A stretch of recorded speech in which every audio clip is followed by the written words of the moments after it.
See my screen? Grand. Okay. So hi, my name's Emma. And my social action project is called the St. Mary's Sanitation Station. And I guess I will get into what that entails.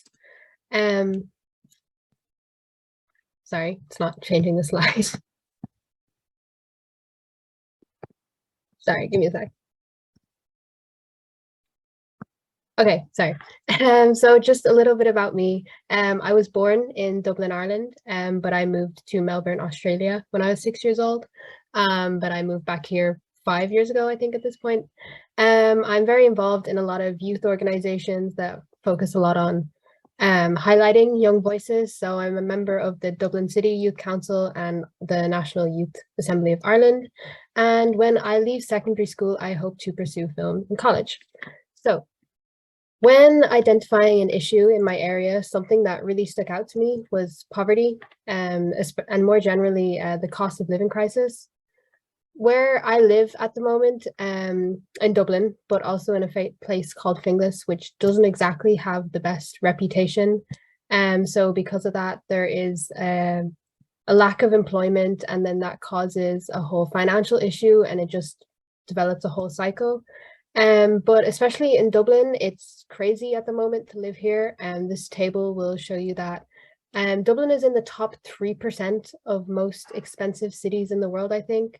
So I'm pretty sure. And so it's getting really scary at this point that this is what we have to deal with so far.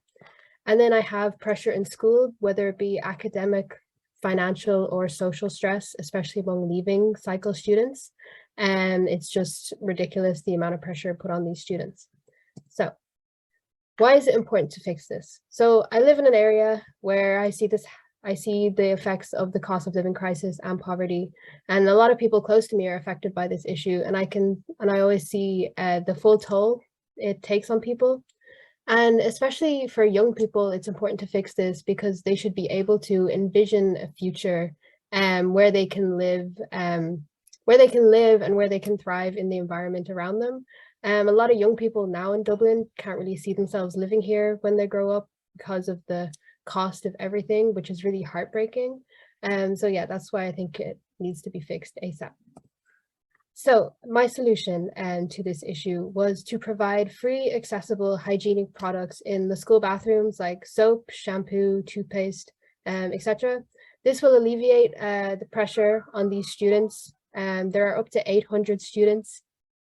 Sorry, it's my brother playing the piano. And there are up to 800 students in my school. So this will benefit a wide range of people, and it will allow students to be able to focus on their education without having to worry about how they're going to meet their basic needs at the end of the day. The picture I have here is when we visited Spalding High School in New Hampshire, where they had all sorts there for students to be able to come take. They had prom dresses, they had food, and they also had toiletries. So that's where I got a lot of inspiration for this project. So how? I was originally thinking to get the student council involved, and this can be their action project they can take on for the year. I'm a member of the student council, so this will be very easy to do. So to get involved with local supermarkets to supply these products, which will ideally be restocked every 1 or 2 weeks directly to the school. And they'll be set up in the school bathrooms, and it will be the responsibility of the student council or myself to set them up and manage them and supply them every time a new stock comes in. And most importantly, I feel student feedback is very essential to this project.